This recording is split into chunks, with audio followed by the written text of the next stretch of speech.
Kami akan mempresentasikan proyek 2. Perkenalkan, kami dari kelompok 7 kompeten. Nama saya Jaden. Nama saya Daryl. Nama saya Sinyo. IPS Pendidikan Pancasila. Interaksi antar ruang Jakarta dengan ruang Surabaya dalam pengolahan sampah plastik. Jakarta menghasilkan sampah plastik dalam jumlah sangat besar. Setiap hari, ribuan ton sampah menumpuk. Fasilitas pengolahan yang masih ada terbatas. Surabaya memiliki fasilitas pengolahan sampah modern. Fasilitas pengolahan sampah ini dapat mengolah 1.600 ton sampah per hari. Fasilitas pengolah sampah Benowo mampu mengubah sampah plastik menjadi energi listrik dan produk daur ulang. Surabaya lebih siap mengolah limbah. Interaksi terjadi antara Jakarta dan Surabaya. Jakarta kekurangan kapasitas pengolahan. Surabaya membutuhkan sampah plastik untuk didaur ulang teknologi modern. Keduanya saling melengkapi.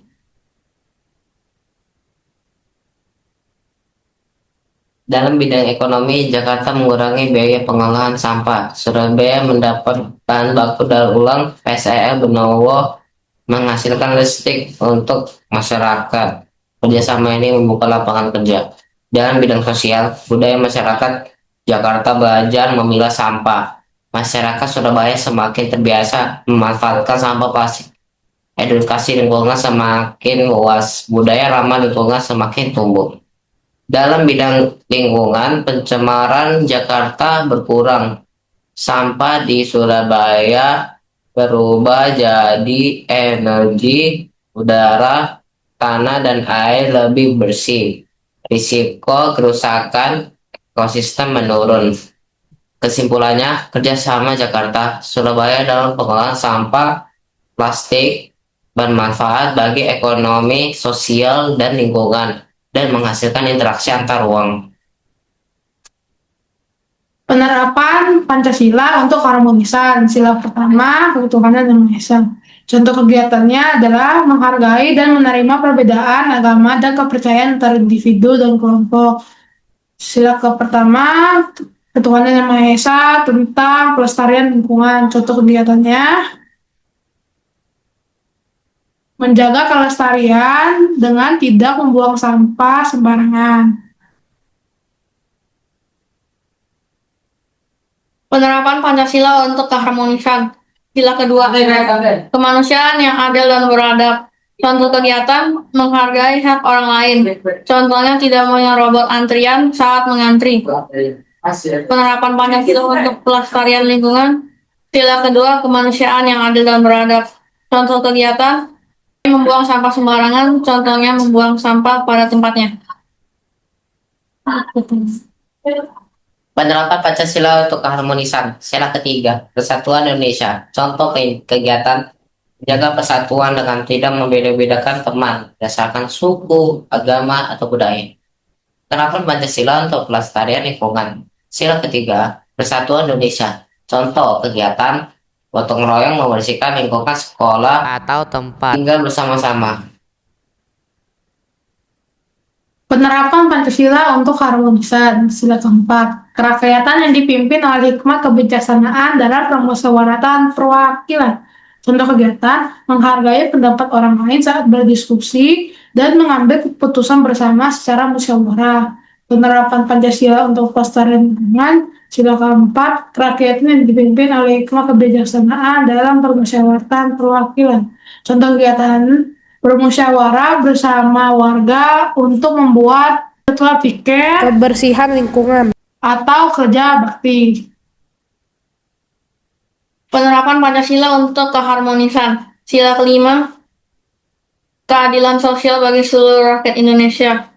Contoh kegiatan, berlaku adil terhadap semua teman tanpa pilih kasih, serta membantu teman yang sedang kesulitan. Penerapan Pancasila untuk pelestarian lingkungan. Sila kelima, keadilan sosial bagi seluruh rakyat Indonesia. Contoh kegiatan, membagi tugas membersihkan lingkungan Adil sehingga semua orang memiliki tanggung jawab yang sama. Pendidikan agama dan budi pekerti. Ini adalah jembatan agama yang kami buat. Jembatan agama ini memiliki refleksi, yaitu Refleksi. Doa adalah saluran komunikasi yang menghubungkan hati manusia dengan Tuhan melampaui kata-kata belaka. Beribadah melibatkan kesadaran akan kehadiran Tuhan, komitmen untuk menjadi bagian dari komunitas orang percaya, serta upaya untuk bertumbuh secara spiritual melalui firman dan doa. Berbuat baik adalah pemahaman bahwa setiap kesempatan adalah peluang untuk menunjukkan kasih Tuhan. Pentingnya ketekunan dalam berbuat baik meski sulit, dan kesadaran bahwa tindakan baik sekecil apapun memiliki dampak positif yang dinilai oleh Tuhan. Berdoa adalah ucapan syukur kepada Tuhan. IPA, Bahasa Indonesia, BK, Informatika, SBK, dan Inggris. Newton Cradle termasuk hukum 3 Newton karena alat ini secara visual menunjukkan prinsip aksi-reaksi di mana gaya yang diberikan oleh bola pertama akan ditransfer melalui bola-bola tengah dan kemudian menghasilkan gerakan reaksi pada bola di ujung link. Ini adalah video IPA yang kami buat. Proyek BK. Saya merasa perubahan, bangga, dan puas karena dapat mengubah yang sesuatunya tadi dianggap sebagai sampah dan bisa merubahkannya menjadi karya dan sesuatu yang berguna. Saya juga merasa termotivasi untuk membuat sampah yang mengotori lingkungan menjadi sesuatu karya yang berguna dan indah. Saya akan mencoba untuk mengembangkan ide baru membuat proyek yang lebih baik. Saya juga bisa membuat proyek yang lebih kreatif, bahkan mengikuti lomba untuk menginspirasi orang lain. Terima kasih. Refleksi BK. Pertama, perubahan yang saya rasakan adalah sampah plastik dapat diubah menjadi barang yang serbaguna dan bermanfaat. Kedua, kesan saya adalah membuang sampah plastik pada tempatnya, membuat kerajinan dari sampah plastik.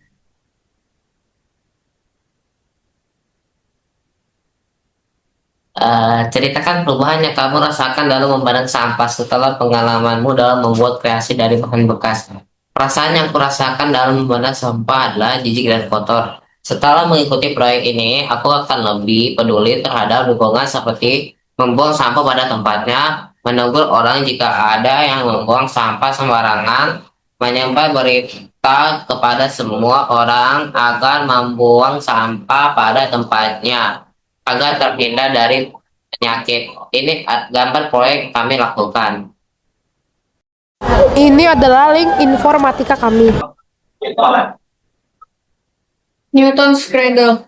The toy we chose was Newton's Cradle. It is made out of strings, ice cream sticks, and marbles. It looks like marbles hanging on a stick. When you pull one marble towards the left, it will push one marble on the other side, to the right. This toy is very functional because it is very easy to play with, and you can also learn a lot from it.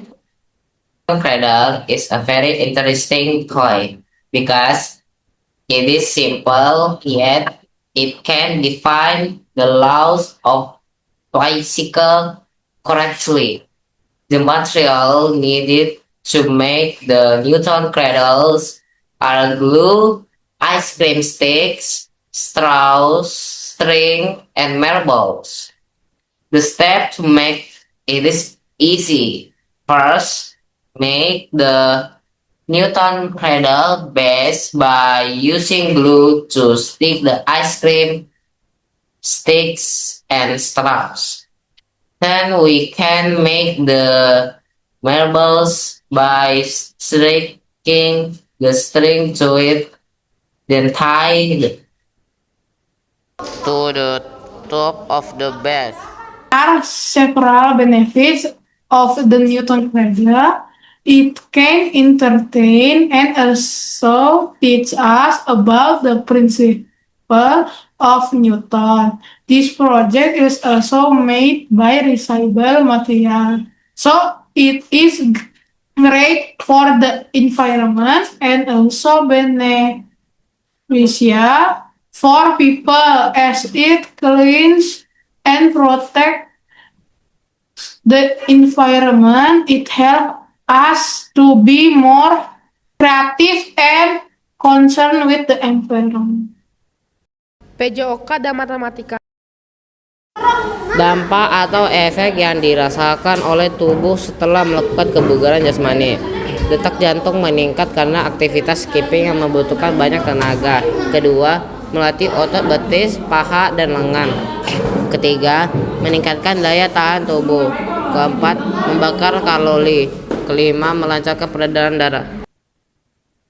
Driving question part 2. Setelah skipping selama 3 menit, banyak dengan rumus X sama dengan 52T.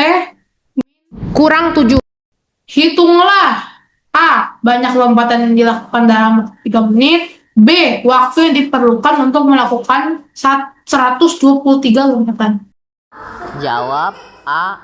X sama dengan 52T kurang 7 sama dengan buka kurung 52T kali 3 tutup kurung min 7 sama dengan 156 min 7 sama dengan 149 lompatan. Jadi banyak lompatan selama 3 menit adalah 149 lompatan. B. 123 sama dengan 52T kurang 7. 123 tambah 7 sama dengan 52T. 130 sama dengan 52T. T sama dengan 130 per 52. T sama dengan 2,5 menit. T sama dengan 2,5 menit. Jadi waktu yang diperlukan untuk melakukan 123 lompatan adalah 2,5 menit. PKT. Kompetens. Kami memilih kompetens karena sangat dominan dalam mengerjakan proyek. Kami dituntut untuk menerapkan keterampilan dan pengetahuan yang kami miliki. Creativity. Kami memilih creativity karena sangat dominan dalam mengerjakan proyek karena diperlukan solusi inovatif dan ide-ide baru untuk mencapai tujuan proyek. Kesimpulan, usaha kami pada inovasi pengolahan sampah plastik bertujuan untuk menjadi barang yang berguna dan bermanfaat. Mengolah limbah plastik dengan memanfaatkan prinsip 3R, reduce, reuse, dan recycle, yaitu reduce adalah mengurangi sampah plastik setiap hari. Reuse adalah menggunakan kembali botol plastik. Recycle adalah mengolah ulang sampah plastik menjadi barang baru yang bermanfaat dan serbaguna. Langkah-langkah penting dalam proses inovasi untuk membela sampah plastik yaitu memastikan plastik dapat diproses dengan baik, edukasi dan kampanye kesadaran, yaitu memberikan informasi kepada masyarakat tentang cara memilah sampah, dampak daur ulang, dan partisipasi dalam gerakan ini. Terima kasih Bapak dan Ibu guru yang sudah mendengar dan melihat video kami.